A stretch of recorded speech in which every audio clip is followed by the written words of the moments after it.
Salut l'équipe, bienvenue, nous sommes ravis de nous retrouver pour cette rentrée NBA. Lundi dernier, on a fait ce petit live avec Erwan qui est juste à ma gauche pour vous annoncer nos nouveautés cette saison, les lives tous les lundis soirs, mais aussi le mercredi et le First Day Show qui va évidemment revenir. On aura tout plein d'invités tout au long de la saison.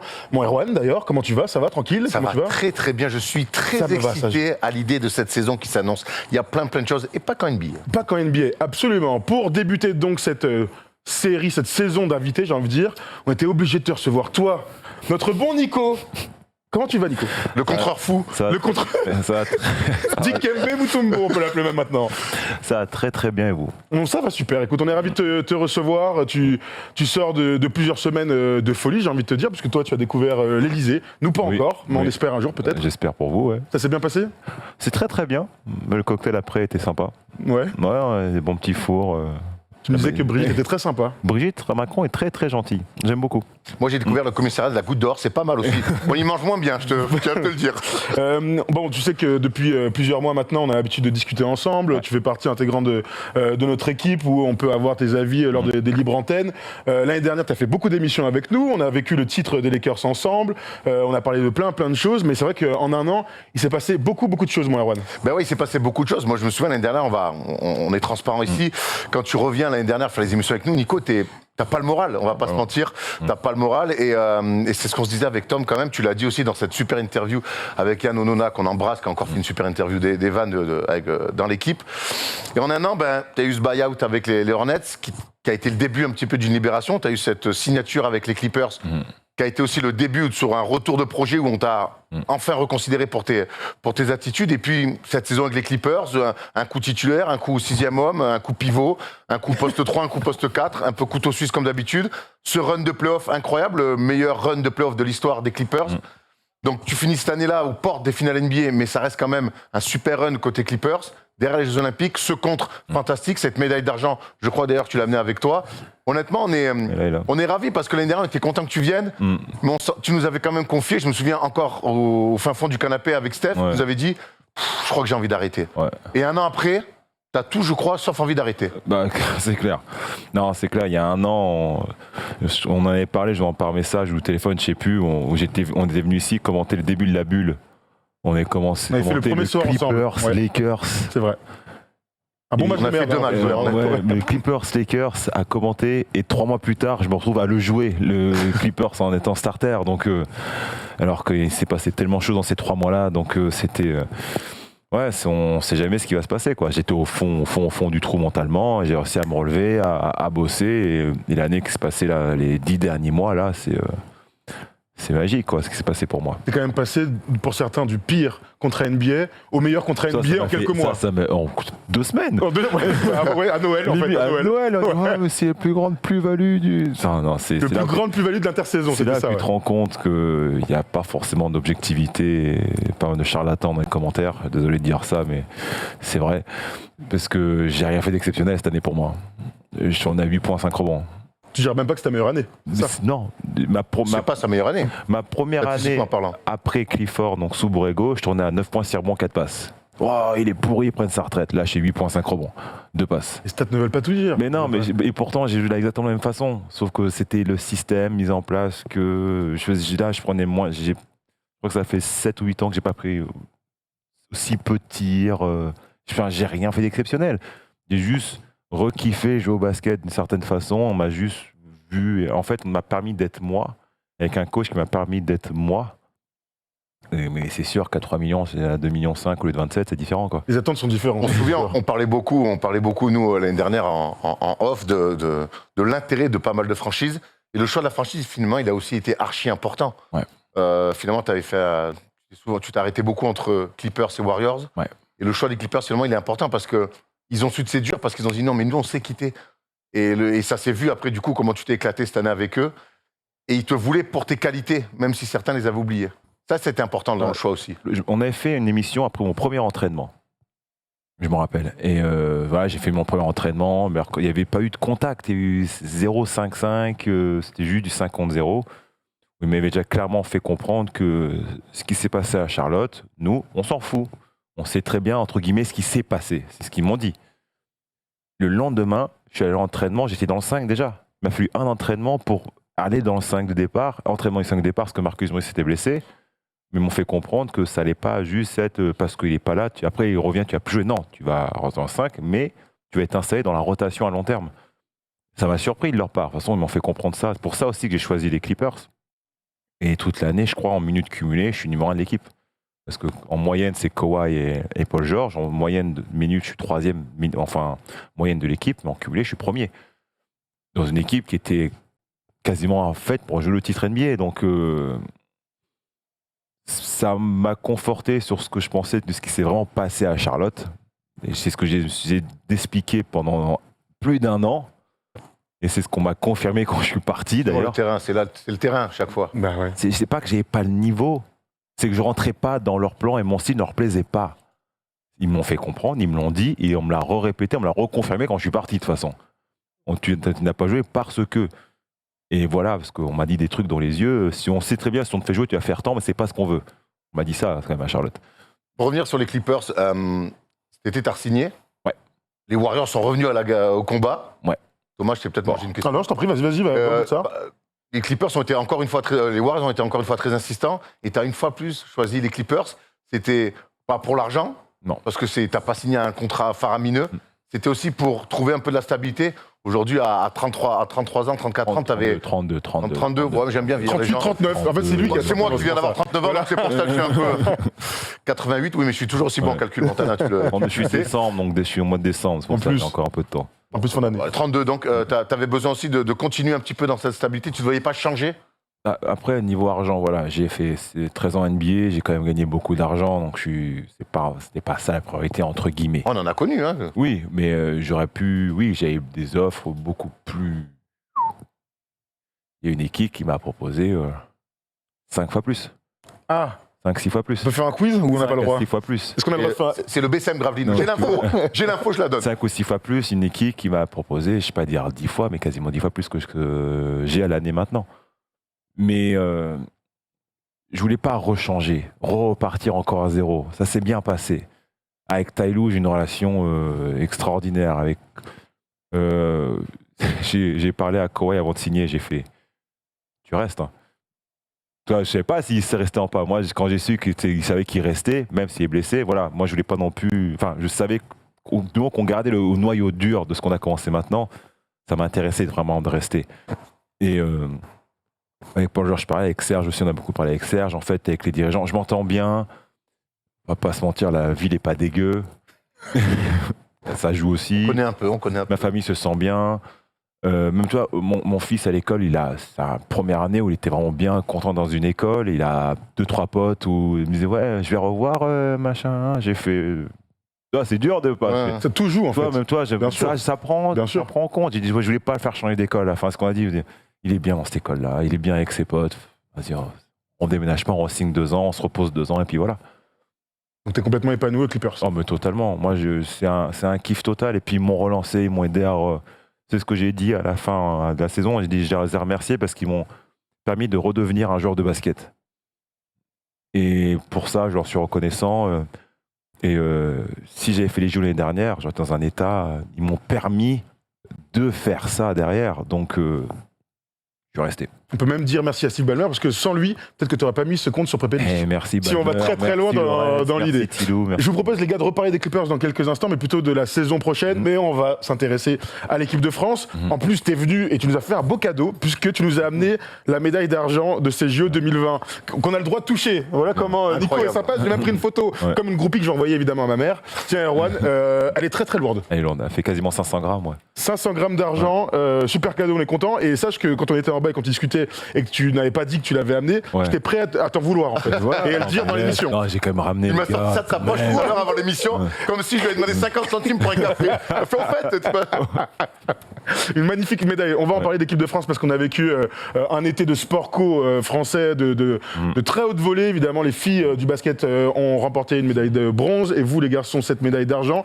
On a la sensation quand même que cette équipe, il y a un vrai truc qui s'est créé ou recréé après cette Coupe du Monde 2019 qui avait été globalement réussie, même si à la fin on était très frustrés. Là, c'est la confirmation que notre équipe de France, elle doit avoir en tête de gagner tous les tournois. C'est vrai qu'il y a eu des doutes. Alors, suite à la retraite de Tony, Boris, Flo, tout ça, il y a eu beaucoup de doutes. Est-ce que la prochaine génération. Il y a eu l'Euro 2017 qui était un peu bizarre. Donc, beaucoup bizarre. Donc, il y a eu beaucoup de doutes. Mais après, quand on est tous revenus en 2018 pour la qualif, on s'est vraiment. Enfin, je me rappelle, on était en Bosnie. On a fait une grosse réunion. Voilà. On recommence une nouvelle ère. Voilà où on en est. Voilà ce qui va se passer. Tout va changer. Donc, on a tout remis en place. Vincent a tout mis en place, une nouvelle structure.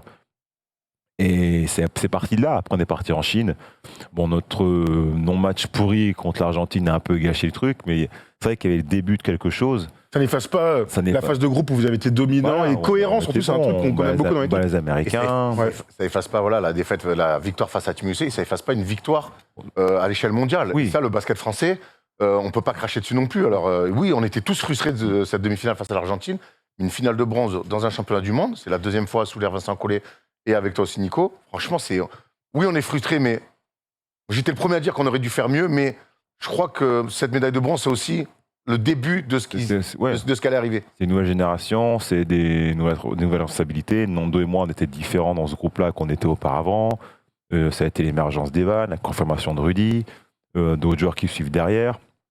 T'enchaînes derrière sur les jeux. Bon, nous, on savait ce qu'on faisait, parce que c'était marrant à suivre à peu près les commentaires, c'est toujours la même chose. Quand on perd les 2 matchs contre l'Espagne, on perd le Japon. Est-ce que vous étiez inquiet à ce moment-là, d'ailleurs ? Du tout. On est dans le bus. On a joué à Tokyo, on était en stage à Oshino. Je crois qu'il y a 2 heures de bus. Tout le trajet. Autant t'es, putain, mais comment ils vont me prendre la tête, les gens en France ? On en rigolait, nous, dans le bus. On savait où on en était. On savait pourquoi on n'avait pas été bon aussi à Tokyo contre le Japon. On n'était pas inquiets du tout. Après, c'est des matchs. On a tous connu ça à des petits niveaux. C'est des matchs d'avant-saison. Le dernier, même avant une grande compétition. T'as pas envie de te blesser. En face, tu joues des mecs. Honnêtement, ils vous ont marbré, comme j'ai rarement vu ça. J'ai cru que le match, il se joue en chalosse. Donc, honnêtement, j'ai regardé avec Steph ce match-là, et Steph, il me dit, non, mais... Moi, je me dis, ah putain, on n'est pas prêt comme ça. Il fait, mais non. Les mecs, là, ils sont déjà dans la compète. Là, ils jouent contre des mecs qui te laissent pas mettre un lay-up, qui viennent te mettre des grands coups de saguet. Vas-y, prenez-le celui-là, on en prendra un autre. On était dans le protocole japonais. En plus, on était arrivé le samedi dans la matin, parce qu'on est parti vendredi de France. Un truc comme ça, ou je sais plus quand. Mais on a eu 12 heures de vol. T'as atterri à Tokyo à 19h. T'as 6 ou 7 heures de décalage dans la tête. Avec le protocole, on n'est pas sorti de l'aéroport avant 1h du matin. T'as un protocole à suivre pour sortir de l'aéroport. Donc on est plus de 5 heures, 5-6 heures dans l'aéroport. Derrière, t'as 2 heures de bus pour aller au Oshino. Tu te couches à 3h30 du matin. Le lendemain, t'as un entraînement à 10h. T'as un entraînement à 18h. Tu dors. Le lendemain matin, t'as entraînement à midi et tu vas prendre le bus le soir pour retourner à Tokyo et tu joues le lendemain à 12h30. Il y avait tout pour. On était des cadavres quand on arrivait dans la salle. On arrive à la salle, il était 10h du matin, des cernes jusqu'ici, on n'avait pas dormi de la nuit. Première mi-temps, moins 25. C'était obligé. Après, on a eu un sursaut deuxième mi-temps, mais première mi-temps, on était morts. Oui, à l'orgueil, tu reviens dans la deuxième mi-temps. Ouais, on a mis le premier truc, mais Vincent ne nous a pas forcément engueulé. Il a dit voilà, c'était un match d'écrassage. Le seul problème, c'est qu'on devait jouer. On devait jouer la Serbie. La Serbie s'est fait éliminer par l'Italie. Mais avec le protocole, je crois, comme tu dois envoyer ta feuille de route avant les JO, comme l'Italie n'était pas prévue, du coup, le match amical a été annulé. Du coup, là, on a dit merde, on n'a pas d'autre match amical. On a fait un scrimmage entre nous. Et c'est là où Vincent a changé le 5. Parce que Andrew était blessé et Franck aussi. Du coup, il a mis Nando titulaire dans le 5. Il a vu le scrimmage. Et en fait, on a vu qu'on a dominé. Et il a dit bon, on va rester comme ça. Ça, c'est cool que tu ailles sur Nando, avant de parler de cette victoire contre Team USA au premier match. Nando, qu'est-ce qu'il a apporté justement en étant plutôt qu'un 6e homme scoreur dans cette équipe, un meneur titulaire qui clairement était en charge de la gestion du 5 ? Le fait qu'il ait joué meneur toute la saison, ou 90% du temps au Fener, chose qu'il ne faisait pas forcément avant, nous a beaucoup aidé. Je pense que les saisons individuelles de chacun étaient énormes pour le tournoi final. Parce que le fait qu'il joue meneur a enlevé beaucoup de pression à Evan, parce qu'il pouvait scorer à côté d'Evan. Et moi, ça m'a enlevé aussi cette pression-là, entre guillemets, qu'on me prend toujours la tête, faut qu'il score. Du coup, là, j'avais 2 scores avec moi, donc je pouvais vraiment être moi et pas me prendre la tête à marquer, il faut que je marque 15 points, sinon on va me prendre la tête. Donc du coup, je pouvais tourner à 7-8 points, mais faire toutes les choses que j'ai à faire aux autres, parce que je sais que ces 2 mecs-là vont scorer, du coup, que Gershon va être ouvert, que Rudy sera à l'intérieur. Donc j'étais moi, ça m'a énormément servi, et collectivement, et même les deux, ils ont tellement bien marché ensemble. Tout le long du tournoi, ça a été génial. C'est vrai que ça aussi, ça faisait partie des petites interrogations. Et c'est quelque chose qu'on aime beaucoup dans cette équipe, Erwan, c'est qu'il y a une espèce de logique, de cohérence dans la hiérarchie de l'équipe. Tout le monde est capable de faire un très bon match. Ton quart contre l'Italie, t'es extraordinaire sur tous les aspects du jeu. Mais il y a un autre match où c'est Nando et Evan qui vont être à plus de 25 points tous les deux. Et on va voir Gershon, tu parlais justement des saisons qui ont bien préparé cette campagne de JO. Gershon dans le 5 majeur sur le poste 4, ça a fait énormément de bien à cette équipe-là. C'est une équipe franchement qui me bluffe encore une fois, qui me bluffe à chaque fois qu'ils sortent. On peut parler de Rudy qui fait un super tournoi. Bien sûr. Et les relais de Mousfal, Vincent Poirier testé sur le poste 4, ça marche parfaitement. Et Dieu sait que lui, de tout le groupe France, c'est peut-être celui qui a eu la saison la plus compliquée. Heureusement qu'il a eu ces derniers mois avec le Real pour se relancer. On est ravis pour lui. Moi, j'aime la hiérarchie. J'aime cette hiérarchie avec des jeunes, des anciens, des mecs qui prennent le pouvoir, comme Evan. Mais tout ça se fait de manière naturelle. Et on va arriver aussi à un point, je crois que tout ça, quelque part, c'est Vincent Collet. On parlait de l'Euro 2017, on peut parler des JO 2016, où Vincent ne prend pas Evan. Evan a la rage, la haine, c'est lui qui le dit dans ces papiers-là. Et Vincent, qui est un entraîneur, qui est le meilleur entraîneur de l'histoire du basket français, qui n'est pas toujours le meilleur des communicants, c'est pas mal de le dire. C'est un tacticien avant tout. C'est un énorme tacticien, mais j'ai l'impression que lui aussi se remet en cause par rapport à ça. Ouais. Et des discours qui ne passaient pas à travers certains. J'ai l'impression que depuis la Coupe du Monde et surtout au jeu, c'est passé. Donc pour moi, c'est il a réussi par le discours à ramener tout le monde et à trouver les rôles de chacun et que chacun accepte ce rôle-là. Justement, Erwan, il y a Evan qui a lâché justement cette déclaration dans l'équipe ce week-end en parlant de Vincent Collet. Globalement, il a fait évoluer sa communication, comme tu disais, Erwan, son approche. Il s'est remis en question, ça s'est senti dès le mondial en Chine. Il fait plus confiance aux joueurs, délègue, est moins retranché. Alors, tu peux un peu nous expliquer, s'il te plaît, Nico, ce changement de Vincent Collet entre ces dernières années? Ouais, il a raison. Moi, je suis peut-être le mec en France qui connaît le mieux Vincent Collet. Je bosse avec lui depuis 2004. Effectivement. Et depuis 2004, j'ai littéralement bossé avec lui tous les ans, quoi. Mais c'est vrai qu'il a énormément évolué par rapport à ça. C'est la génération qu'on avait avec Tony, Boris. Il était parfait dans ce truc structuré, tactique. Parce que Tony, c'était les Spurs, Boris, c'était les Spurs aussi. Donc, on a besoin de ces structures autour d'eux, avec Mike et moi. Enfin, ça marchait bien. Avec ce nouveau groupe, peut-être moins. Et c'est là où il a évolué. C'est peut-être pour ça qu'il y a eu ce problème-là aussi en 2017. Et la remise en question qu'il y a eu en 2018, et ça s'est vu sur le mondial, et là sur les JO, on a fait un entraînement la veille de la demi-finale contre la Slovénie. À la fin, Vincent, il l'a dit, c'était vrai. Il a dit de mes 12 années en équipe de France, c'était le meilleur entraînement.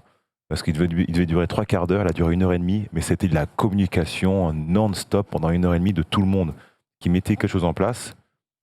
Nico, Rudy, vous, c'est votre situation, vous en pensez quoi? Donc, Rudy fait, moi, je pense qu'il faut faire ça, parce que Nico, machin, dit, ok, on change ça. Du coup, donc, est-ce que Nando, machin, ça a été ça pendant 1h30. Chose qui n'était pas forcément comme ça avant, mais ça a été vraiment, je crois, ça a été l'image de ce qu'il est devenu, en fait, en tant qu'entraîneur. Et c'est ce qui a été démontré tout le tournoi.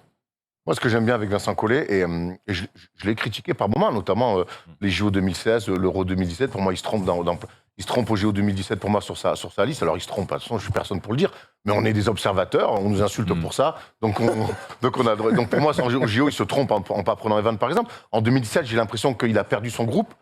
Et souvent les entraîneurs on leur dit, alors en NBA plus qu'ailleurs, mais même des fonds d'Europe, qu'ils meurent avec leurs idées et jamais ils changent. Et Vincent qui a amené l'équipe de France au sommet avec la génération Parker, qui a été décrié, ça fait quand même longtemps qu'il a, et là se remettre en question comme ça pour arriver sur une finale olympique. Bravo. Ouais, bravo. Parce que c'est tout ce qu'on attend aussi. Le basket a tellement évolué ces dernières années. Vincent coach quand même depuis des années.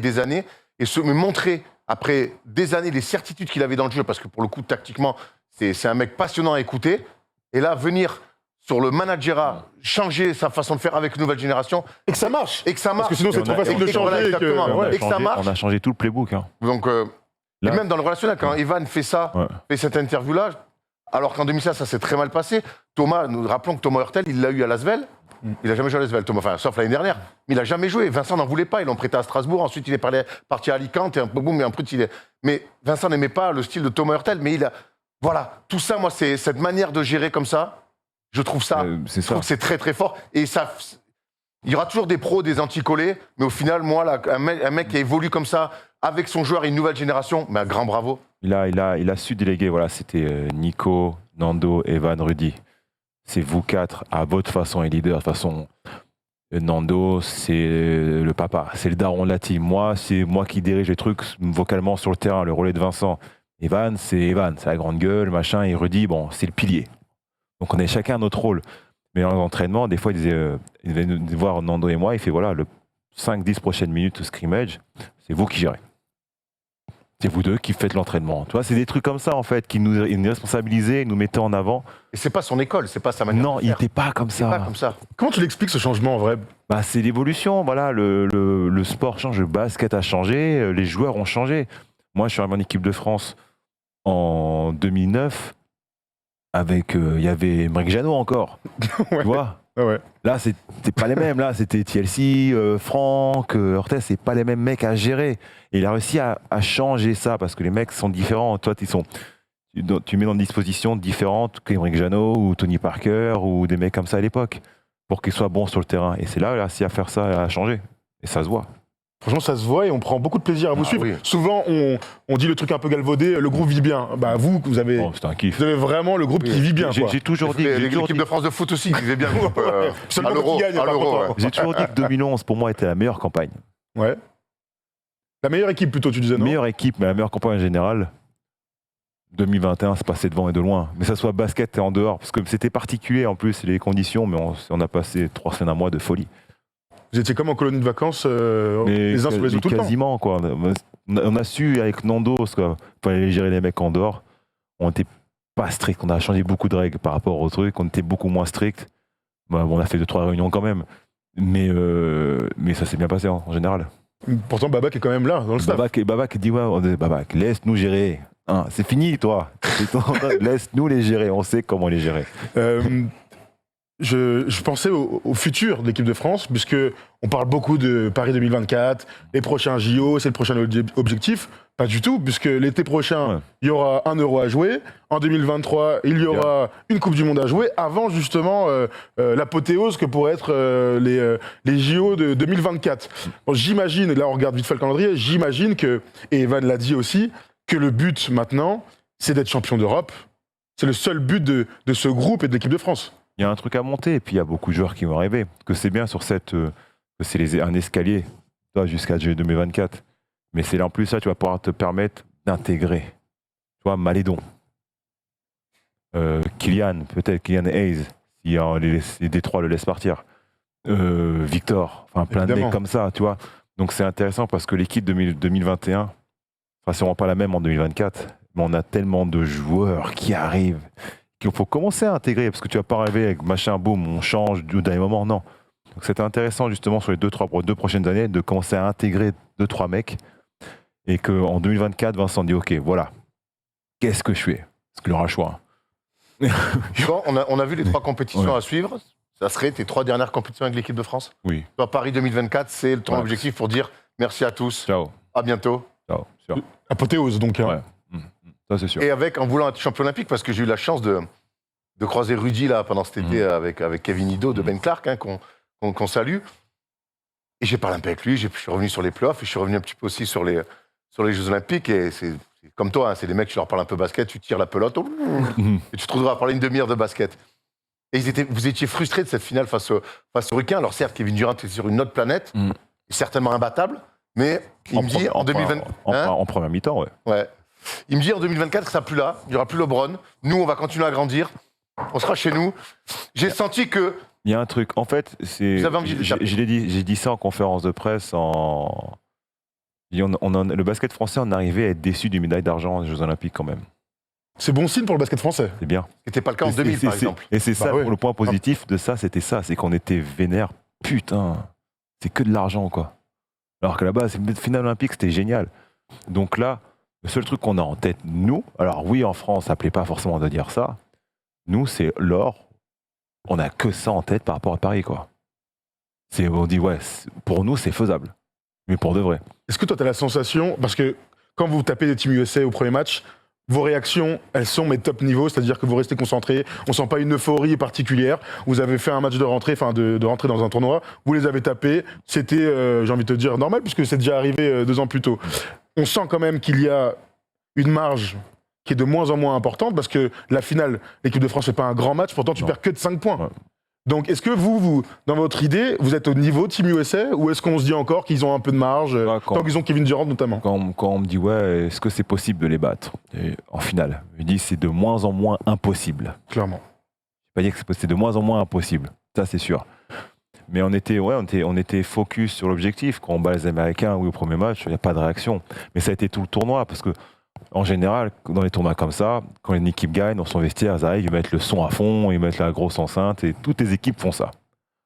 Nous, on le faisait, on l'a fait il y a 2 ans, on était en mode casse des papels, donc on finissait, on mettait Bella Ciao à chaque fois. C'était... ça, c'est su, ça, de toute façon. Oui, oui. Mais cette année, c'est après la demi-finale. Et Laurent Forest, il me fait, vous mettez pas de musique. Pourquoi on mettrait de la musique? On n'a rien fait encore. On n'est pas venu pour ça. Pour nous, on veut l'or, point. On mettra la musique si on a la médaille d'or. On ne mettra pas de musique avant. Et ce nouvel état d'esprit, c'est vrai que avant, souvent dire on veut battre les Ricains, c'était ok, d'accord. Et Evan, dans l'interview de l'équipe, il dit beaucoup ça. Et c'est.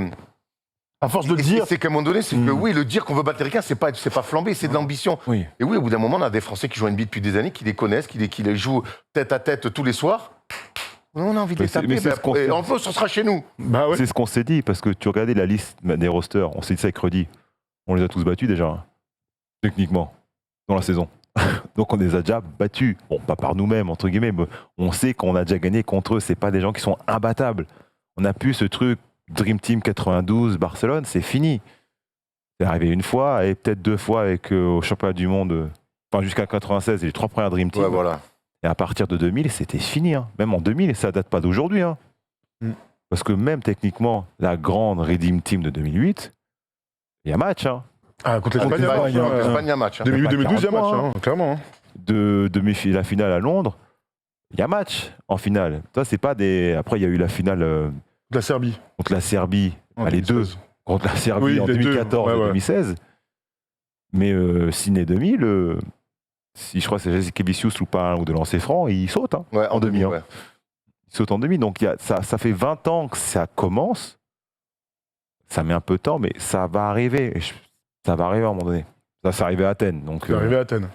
Manu s'en souvient bien. C'est une drôle d'équipe. Tu peux nous reparler un peu de ce grand moment, parce que pour nous, c'est le plus grand moment des JO, hein, très honnêtement. On n'en a pas parlé pour l'instant, mais tu as mis quand même le plus grand compte de l'histoire du basket français. Rien que ça. C'était pas le meilleur moment de notre vie, de l'été Ah, au moins. là, ça, C'était ça a hurlé, incroyable. hein. C'était incroyable. Et puis le match n'était pas à 4h30, donc c'était cool. Non, c'était. C'est ouf comme moment. T'arrives pas à vraiment à le décrire, à te rappeler même. Je me rappelle pas forcément du moment en fait. C'est tellement. Moi, je lève la tête, Nando loupe son tir, Luka arrive, 14 secondes. La dernière fois, je regarde le panneau d'affichage. Il y a un écran. De toute façon, c'est le même stack action qu'ils font 35 fois dans le match avec Luka. Ils font la même à Dallas. Donc, je connaissais la défense. C'est là que Vincent était cool parce qu'il m'a demandé on peut tricher. Tu peux appeler les Clippers? Ils m'ont envoyé toutes les défenses qu'on a fait sur ce système stack en playoff. Bon, ça n'a pas forcément marché parce qu'il a mis 40 points par match. Mais sur les 3 derniers matchs, quand on a commencé à le bloquer un peu, donc comment on défendait, donc c'est comme ça qu'on a un peu défendu avec lui. C'était la défense qu'on avait avec Rudy, c'est qu'on le défendait à 2, pas à 5. Les 3 autres doivent s'occuper de leur mec. Voilà. Et basta. Il fait 18 passes, certes, mais il tournait à 108 points de moyenne. Ils en marquent 89 contre nous. Donc c'est là où on les a stoppés en fait. C'est vraiment une belle guerre de tranchées. Ouais, C'était un match extraordinaire on a fait les d'intensité. cons, mais on a vraiment su les stopper parce qu'on était la meilleure attaque contre la meilleure défense. On savait très bien qu'ils n'allaient pas nous stopper en attaque. Il fallait vraiment que nous, on les stoppe. C'est ce qu'on a fait. Il fait 18 passes, certes, mais il marque 89 points en général. Donc on a vraiment bien bloqué les autres. C'est comme ça qu'on a réussi à bloquer.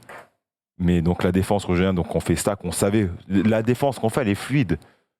Switch, Rudy switch, je crois que c'est Prepelic qui fait un écran, Mike Toby plonge, du coup Chelsea enchaîne. La défense, on la connaît, donc on était déjà bien en place. Le seul truc il fait, et Rudy, on en a parlé encore la semaine dernière, on a dit quand on switch le Doncic, on le met à gauche, Mangobi, il me le pousse à droite, il ouvre le terrain, donc moi je me mets en net positionnel, je suis obligé. C'est pour ça que tu donnes beaucoup d'aide. Bah, Moi, en live, je me dis, oh là là, ouais, c'est la kick, règle. oh là là. On- Quand tu fais la passe, quand il lâche Doncic, je me dis, putain, Ah ouais, il me dit, tu donnes vachement on en a d'aide. parlé, on a dit quand on switch sur Lucas, on le fout à gauche et on vit sur le step back. Step back, il en met 2 au premier quart-temps. C'est tout. Il tire pas dans les quart-temps. 0 tir tenté dans les quart-temps. Du coup, on veut le garder à gauche parce que le seul truc qu'il a à gauche, entre guillemets, c'est qu'il va très souvent tirer. Des grands À guillemets. droite, il va tirer, il va driver, il va faire ses trucs, machin. Donc, le pousse pas à droite. Il le pousse à droite. Donc, je suis un peu dans l'aide positionnelle, en fait. Et du coup, il fait la passe directe après Pellish, qui ne drive pas. Il fait boum direct. Donc, je suis carrément en retard sur mon close-out où je suis quasiment sûr qu'il va tirer. Et il ne tire pas, il drive. Donc, du coup, moi, je coupe la course. Et au lieu de viser les joueurs, je vise clairement l'espace de la balle. Tu vas pour le contre. Ouais, bah oui, j'ai pas le choix. Ouais. J'essaie pas de le rattraper, je suis foutu. Là, je suis battu, donc je vise juste la planche et où est-ce qu'il va la mettre. Je vise que ça. Mais parce que j'ai mes jambes. J'ai Du retrouvé mes MSB, hein, jambes. tu peux le dire. hein. C'est ça. J'ai retrouvé mes jambes de MSB Rive City Portland. Et parce qu'un compte comme ça fait 5 ans que je n'en ai pas fait. Tu lui as mis une belle planche. hein. Ah, et puis je suis en avant. Elle est Je suis dans le timing incroyable. Et parfait, t'es haut c'est de pas voix, bout t'as des mis, doigts, ouais. c'est Ouais, le timing est parfait. de voler, quoi. Et vos Parce que- réactions sont ouf. Franchement, vos La réactions. la plus marrante, et là par contre j'ai balancé parce qu'elle est marrante, c'est Nando. Nando, elle est marrante. Tu vois, Druidi il prend la balle et il la balance. Dans deux cours. Devant. Nando court et il s'arrête, il a 1 seconde. Il a la tête, c'est cela, il est surpris. Il a pas, il a un truc un peu, il cherche. Ouais. Il cherche. Et en fait, Il a pas le score. il me l'avoue dans le vestiaire après. Ma faute, Nando, t'es mon gars, mais c'est marrant. Il croyait qu'il y avait prolongation. C'est pas de Mais Nando, non. ça, pourtant. Ah ouais, Nando. c'est clairement pas du Nando, c'est du GR6 peut-être, Ouais, mais du Nando. Nando, ouais. l'ordinateur. Lui, c'est il y le- avait overtime. Mais c'est la preuve Mais que ça ce se voit. match Mais est ça se hors voit, norme ça d'intensité. se voit Et à du sa coup, manière. il Il célèbre a le pas. ballon, donc Ouais. il voit C'est pas. quand Evan arrive. Il vous voit pas sauter. Ouais. Il prend le ballon, il le jette, il se retourne. Et c'est là on Et voit. là, il voit le score. Il fait on a gagné. Oh, Ça me fait penser à Fabien Barthez aussi d'ailleurs, France-Italie, Oui, quand il est c'est là-bas, vrai. où en fait il y a une Ouais, seconde ouais. où le gars se dit mais qu'est-ce qui se passe? Non, c'était marrant. Moment de Bah, grâce. C'est une anecdote marrante, Nando, mais c'est marrant. Désolé Nando, hein. Désolé, Tu viendras Nando. avec plaisir nous raconter Grave. l'anecdote Ah oui. pour Ficha, notre ami Nico. C'est vrai que c'était un moment, ça c'était vraiment le moment le plus... Team USA c'était cool et tout, mais celui-ci, je pense qu'on a vécu, tu vois, parfois on aime bien dire qu'on est avec les gars et tout. Moi j'étais en transpi, on était tous dans des états, on a regardé le match ensemble, dans des états, mais de folie à vivre évidemment action par action. Mais parce qu'on doit le gagner de Tu 10 fais- hein, ce tu match, fais- les gars. Oh, ça, c'est clair. mais quand Chelsea met le 3 points, tu vois, plus 55 secondes, il y a les gars, un stop et c'est réglé, quoi. Ils sont cramés. C'est mort. Là, on était en train de leur marcher dessus. On était en train de le Surtout que la Slovénie, c'est une équipe qui fait pas de stop, mais il y a ce passage en force d'Evan. C'est ça, que là, quand ils font, je crois qu'ils font 1 sur 2 au lancer. Ouais, mais il récupère la balle. Non, ils font 1 sur 2 au lancer, donc du coup, non. Et Romanov, là, il a tout là, non, Ah oui, voilà. c'est Evan monte la balle, et là, il fait moi, je suis dans mon corner. Je pars en truc, je me pose, je tourne la tête et je vois Evan, bon, je suis. Oh non! Il nous a sorti une action d'un autre On temps. va faire une France-Grèce. T'as pas vraiment pensé à France Gaz Je quand te même. jure, j'ai pensé à ça direct. J'ai pas. Oh non, pas maintenant. Pas maintenant. J'ai vécu France-Grèce, j'ai fait un France-Espagne à Lille, je fais pas maintenant. Il était prêt à tout arracher, il était tellement énervé.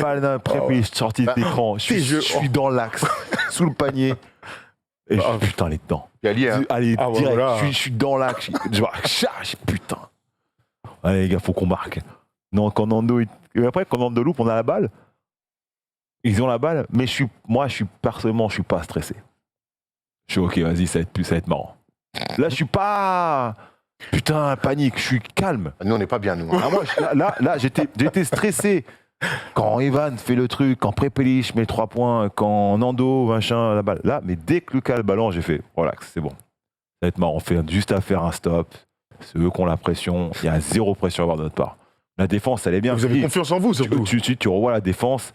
Tac, switch, Rudy prend, TLC, machin, moi je reprends en aide. On est carré en défense, tu vois. Alors On est oui, carré. Ouais, mais mais bon, il y a quand même un grand... Bah, Nico, ouais, heureusement oui. que c'est toi, Nico, à 2 Ah mètres ouais, 03, il y avec des bras là, à l'inspecteur Gadget. Ouais, mais on bloque quand même. Après, on bloque tout. Lucas, il avait 0 chance. Ouais, Oui, mais Prepelic, il a il rien est pas un moi. leader, mon gars. Il n'y a pas Après, d'aide, il n'y a plus rien. après, On est Et, tous à poil, hein. imagine Prepelic, alors il n'a pas ces qualités-là, il y en a beaucoup d'autres, parce que justement il met un énorme tir à 3 ouais. points. Quel joueur. Moi, j'étais persuadé qu'il allait tirer. Simon Moi, Totomar. Ou s'il met une filoche. Alors c'est Prepelic. J'adore Prepelic. Non mais je sais qu'il ne va pas monter au Tomar, Oui. mais ça prouve qu'à haut niveau quand même sur des trucs comme ça, c'est Jacques Monclar qui dit ça tout le temps. Faut aller Faut le dunk. Ah, Parce qu'au bah, pire, il y a faute, il y a un truc. Ouais. Oui. Moi, je pense que tu l'aurais planché quoi qu'il arrive. Hein. Sûrement. quoi qu'il arrive. Regarde, je vois la hauteur et tout.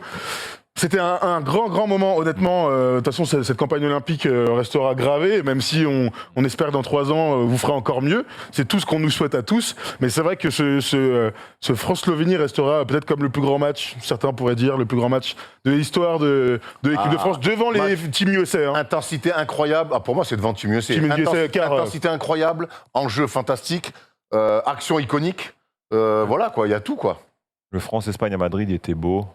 Mais celui-là, il est particulier. France-Espagne, donne-moi ton short, c'est incroyable. C'est une demi-finale. C'est une demi-finale olympique. On a fait le tour sur ces JO et sur cette campagne d'équipe de France. Honnêtement, on pourrait en parler, on pourrait refaire match par match et que tu nous racontes tout ça. Tu nous racontes vos célébrations avec les volleyeurs, parce qu'on vous a vu très souvent avec eux, en or olympique pour le coup. Mais champion olympique de 3e mi-temps.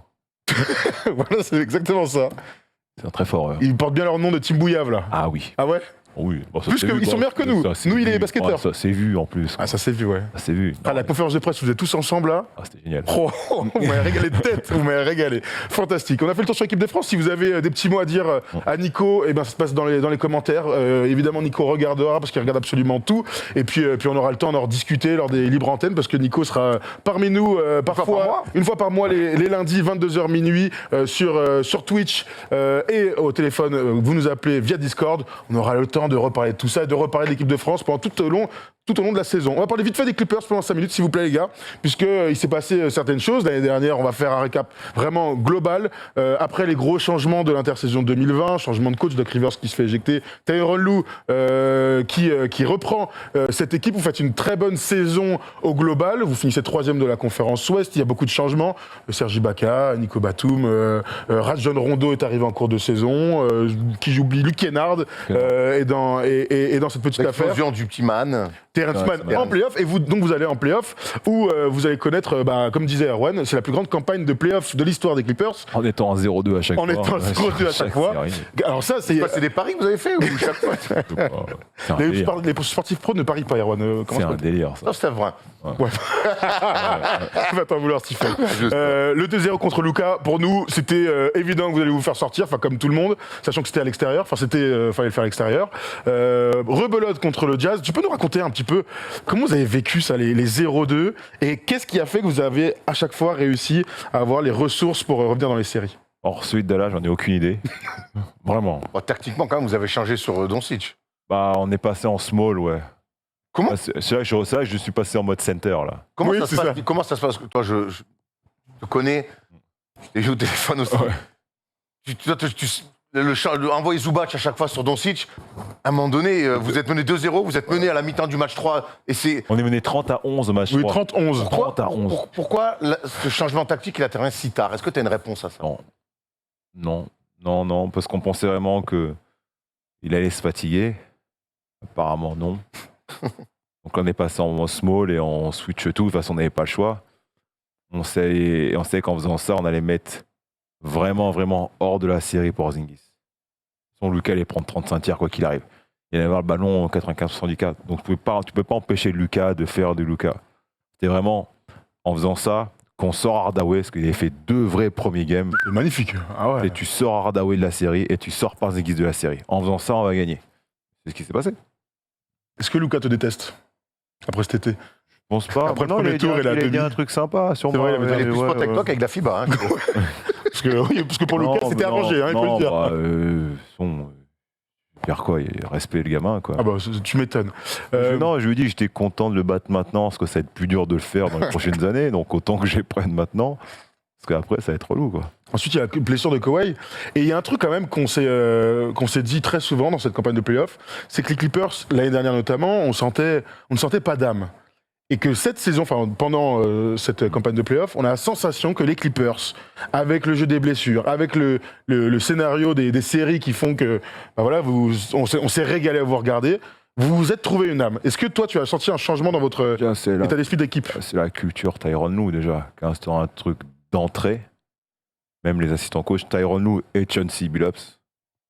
Il a été une énorme partie, une énorme clé du succès de cette année, parce que en étant mort, toi, les coachs, ils se mettent en mode, ils vont pas aller rentrer nous voir. Il y a des fois, pendant qu'ils parlent, Chauncey s'est assis sur le banc, il disait, toi, non, toi, si. Non, mais Kawhi, tout le monde. Hein. il mettait un taquet à tout le monde. Après, Ty Lue arrivait, il mettait le même taquet encore à tout le monde. Tu vois, il n'y avait pas d'ego. Il y a des vidéos où Ty Lue, il démontait Paul George, Kawhi. Seulement. C'est un bon message pour les autres. Ça, c'était un énorme changement ouais. par rapport à la méthode Doc Rivers avec les Clippers. Ouais. Là, tu vois, bon, Kawhi, des fois, ça titille, mais tu sens qu'il a accepté, quoi. Il voulait gagner aussi. Mais c'est là où ces mecs-là, par exemple, quand on est à 0-2, là où Paul George fait beaucoup critiquer aussi l'année dernière, on est à 0-2 contre Dallas. Paul George, il envoie un message à tout le monde. Qu'on avait 2 jours entre, je crois qu'on perd le match, le lendemain on avait off et on partait le jour d'après à Dallas. Après le match, on envoie un message à tout le monde, il fait demain 19h chez moi. Tout le monde. On est tous partis chez lui, on a fait à manger, on a regardé les 2 premiers matchs en entier. On est resté 5 heures. Non-stop. On a fait action par action. On a tout regardé. Et bref, on joue le match 3, on gagne le match 3. Donc on dit c'est bon, on va pas faire. Il texte tout le monde. Ok, demain, 14h. Selon machin de l'hôtel, on refait le match d'hier, par action. Et c'était lui qui prenait les choses en main. Donc tu vois, il prenait une crédibilité par rapport au leadership, comme les gens pouvaient le tailler par rapport à ça. Moi, j'ai vécu tous les jours, c'est un vrai leader. Et quand Kawhi est tombé, il s'est fait mal, donc blessé et tout. Donc c'était le match 4. On part le lendemain à Utah, il est avec nous, tout se passe bien et tout. Et la veille, à 23h, on a un texto de Kawhi. Mon résultat vient de tomber, ACL. Il est 23h, on joue le lendemain. On l'a appris comme ça, nous. Le lendemain matin, toi, putain, fait chier. Il y en a un, t'es en mode, non. C'est le grand vainqueur de ces playoffs, de toute façon, Paul George. C'est bon, vous inquiétez pas. On joue Utah le match 5, et il fait un match 5 de malade mental à Salt Lake. Je crois qu'il met 37. Et nous, il met des tirs de fou à la fin, et il nous fait gagner le game. D'accord que cette équipe a gagné en âme, j'ai envie de te dire, et que ça donne de très beaux espoirs pour la saison prochaine. Mais clairement, moi, je suis très curieux de revoir les Clippers au complet. On rappelle qu'il n'y avait pas que Serge Ibaka rate tous les playoffs. Ce qui, moi, je pense, sur la durée, vous manque face aux Suns en finale de conf, notamment pour s'opposer face à Ayton. Alors, Zubac, il a donné beaucoup, il est vraiment exemplaire. Mais je pense que dans le combat de la verticalité, l'expérience, il a manqué quand même Serge. Moi, je suis très curieux de vous revoir. Alors, Kawhi, il ne va pas revenir tout de suite, mais je suis très curieux de vous voir. Je suis un peu aussi très inquiet par rapport à une signature. On en a parlé notamment d'Eric Bledsoe. Parce que je pense que vous avez quand même ce besoin d'avoir un mec sur ce poste 1. La signature de Reggie Jackson est très bien, la tienne, on en a parlé. Mais j'ai l'impression que alors Rondo l'a fait à peu près, pas comme il avait fait aux Lakers. Comme il avait fait aux Lakers, mais il essayait en tout cas de le faire. Bledsoe, c'est pas ce type de mec-là. Toi, tu as l'air plutôt content de ce que tu me disais, la signature d'Eric Bledsoe. Moi, j'ai un gros point d'interrogation pour pas dire d'inquiétude. Qu'est-ce qu'on disait sur moi l'année dernière? Qu'est-ce qu'on disait sur Reggie l'année dernière? C'est un peu différent, c'est que lui, il était avec les Bucks quand même, et que les Bucks, le jour où il le change, il devient le champion NBA. Mais il est moins cata que Reggie et moi il y a un an. Non mais c'est pas un joueur kata, quoi qu'il arrive. Non, mais c'est pas un juste kata. un joueur qui... Est-ce que c'est ce mec-là qui va vous faire franchir un cap sur l'organisation, et on sait que... et toi, l'année dernière, quand c'était toi qui devais le faire aussi, il vous manquait un petit peu c'est pas Reggie Jackson qui va le faire, et c'est pour ça que Rondo est arrivé en cours de saison, pour remettre un peu d'ordre dans cette maison-là. Là, vous le perdez, Rondo, parce que bon, il n'a pas complètement rempli, et vous le remplacez par Bledsoe. Il vous manque encore un peu... Il y a la situation, le staff, je pense. Ok. Bah, ça s'est vu de toute façon avec moi, ça s'est vu avec Reggie. Moi, j'y crois. Là, je suis plus sur un profil que sur un revanchard, tu vois ce que je veux dire ? Moi, j'y crois. Je pense que... justement, je pense que c'est un revanchard, parce que du coup... Ouais, je suis parti, ma dernière saison Milwaukee n'était pas très bonne, je pars, je fais pas une grosse saison et les Bucks sont champions, donc ok, j'ai dans une équipe qui peut jouer quelque chose. Il y aura 2 ans de contrat, donc il a 2 ans pour prouver et gagner quelque chose. Donc, et moi, sur les échos que j'ai eus, il est déjà là-bas et puis il bosse depuis le premier jour, il a été trade, donc il est en mode. Mais le truc, c'est que, là où je rejoins Erwan, c'est que dans les grosses interrogations du début de la saison dernière, c'était que vous aviez réussi à remplacer le talent des Clippers, la grosse défense et tout, par l'intelligence. On en a beaucoup parlé ensemble, avec Rondo, Ibaka et toi-même, et Luke Kennard aussi, qu'on pouvait citer. Eric Bledsoe est un joueur sublime de NBA, super défenseur, super slasher. On l'a vu dans un grand moment que, moi, les mecs à qui tu fais des impasses franches, en général, ils ne font pas gagner des titres. Donc, c'est l'inquiétude qu'on peut avoir, c'est que vous récupérez un meneur titulaire de NBA qui va jouer, qui va avoir ses minutes, mais qui va pas s'inscrire dans un collectif alors que tu as des besoins de playmaking pour les autres, quoi. Justement, je pense là où c'est un joueur, il dit ok, j'ai une belle chance de t'atterrir dans C'est une clair. grosse équipe. Voilà ce que je dois faire. C'est là où il va se poser avec Tyronn Lue, on va se poser avec Paul George, Kawhi quand il va revenir, enfin tout le monde, il va comprendre son rôle, il va s'adapter, ça va bien se passer. Il remplace quand même quelqu'un qui était adoré du public et des fans, c'est pas Beverley. Faut qu'il remplace ça, mais il va y arriver.